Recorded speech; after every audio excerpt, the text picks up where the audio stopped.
What's up guys, it's Christian back at you with another Thursday video. So this one, as you can tell by the title, is another top 10 style list of ways to survive on an island. So coming in at number 10 is you have to, obviously you want to find some water. So you can get water in, from the lake or an ocean, although it's probably going to be salt water because you're on a deserted island. So what you do is once you get that, if you get it from the water, from the ocean, then you have to boil the water until the salt's gone, which could take a while because you then have to start a fire and whatnot. But it's safe, and even if you get it from the lake, even though it looks clear, doesn't mean that it doesn't have, it can make you sick. So you have to boil pretty much any water you collect. You have to boil, except for rainwater usually, but still, just to avoid getting sick, I would just boil all the water that you collect. And you can even get water from caves. So if there's caves on that island and it gets kind of moist in there, so you have to set up a little rain catcher thing, which you can use your jacket to do so, or if you're on a shipwreck or whatnot, and we'll get to this later on, and they may have some stuff that could help you along the way, or so you might have to build your own thing. If you have a water bottle with you too, you can collect it from there. Coming in at number 9 is food. Obviously you need to get some food. So your best bet is to not go for any berries and stuff, because you don't know if that's poisonous or if it is not poisonous. You know what I mean? So you have to be safe about it, and it's best to go after stuff that you do recognize, like bananas or coconuts. And if you get a coconut, then you can do pretty much a lot of things with coconuts and water, or not water, bananas. So the coconut, after you break it open, you can carve it out, and then you can use it as a water bucket or anything. Also, you could, if you get a stick and you sharpen up your stick, then you can use it as a spear to catch fish, or if you have if you have a safety pin, you can curve it into a hook, and you can go fishing with it, although it's pretty difficult with that, and your best bet is probably just to use the spear, and even that, it might take a while before you get anything. Coming in at number 8 is obviously you're gonna need some shelter. So where you're gonna want to put your shelter is probably any place where you get your water from, or near the shoreline. Because if you're near the shoreline, then ships are more likely to see you passing by, or planes are more likely to see you as they're flying over you. So they'll be able to see you more and rescue you. Or getting rescued is more likely. But to make that shelter, what you have to do is you get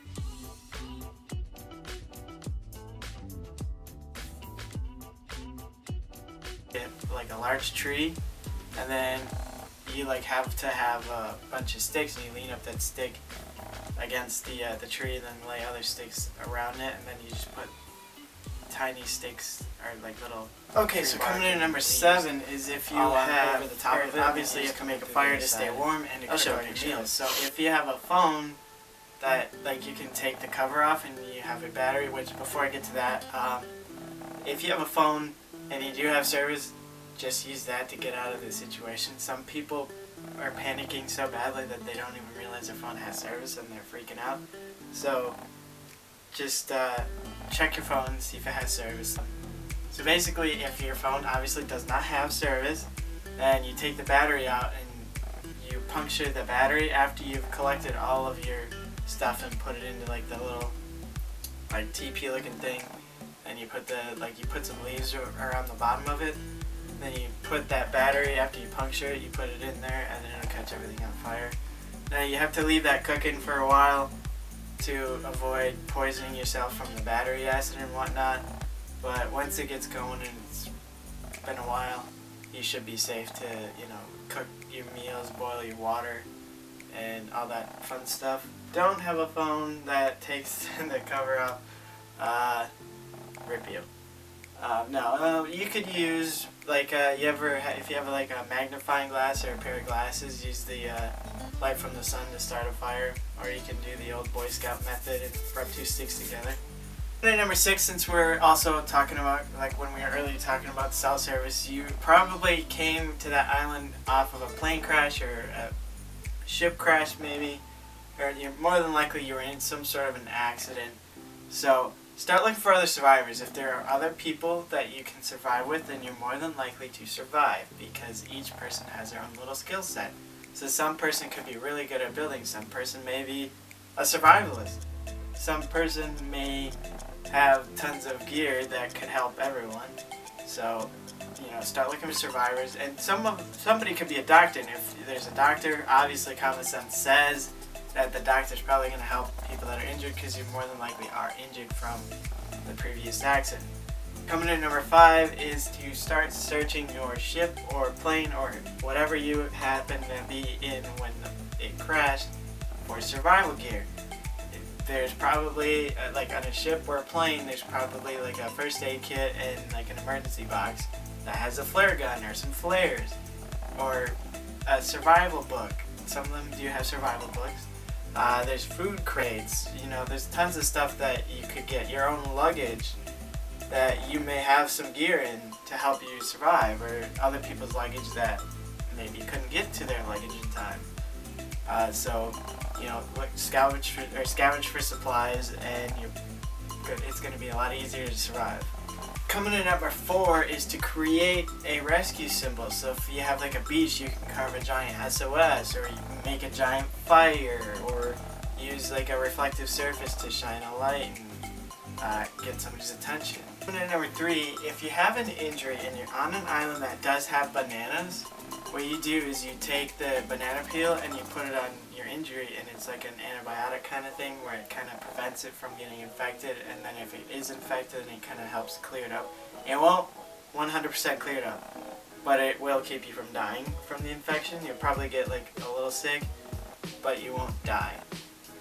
And if you're on an island that doesn't have bananas, then you're going to have to use your clothes, like rip parts of your clothes off and put it around as a bandage like that. Maybe don't bend your safety pin, because you might need it to hold the clothes together. You'll just have to tie it, and that's going to hurt too. Coming in number 2, stay calm and positive. You're more likely to survive if you're calm and collected, because then you'll be able to think. And if you can think, then you can survive. If you freaked out and probably freeze, or freeze like as in you can't think or anything, then you're probably not going to survive. Well, you won't survive. Unless the others take care of you. If there are others, then maybe. But if it's just you and you freak out completely, you're probably not going to survive, because you need to be able to think. And coming in at number 1, you're going to need to keep yourself busy to pass the time, because you're probably gonna be waiting a while. So make sure you get your buddy Wilson and you have a little conversation, maybe a nice dinner with him, or whatnot. Or you can even sing and dance, or just daydream. But you don't want to be sitting there and doing nothing until you get rescued, because then you're gonna get bored and then you're gonna fall asleep. Which brings me to, you also have to sleep. Because if you don't sleep, then you're not alert and awake and ready to go. If something happens, if somebody is, like an animal is there to hunt you and kill you, you're probably going to die if you're not awake for it. So, you have to make sure you're awake and alert. Which brings me to the point of also bringing it back to the shoreline, is if you have your house in the shoreline, you more than likely aren't going to be bothered by the animals, because it's too open. Animals don't like to be out in the open, so they like to be kind of covered, and they're probably going to be in the forest. I know it's another short video, but that's what I got for you guys. Hope you enjoyed it. Leave a comment down below if you have any other ideas on how to survive, maybe to help some other people survive in the future. And I hope this helps people understand a little bit more about surviving alone on a deserted island. So other than that, be kind, be weird, but give somebody a hug today.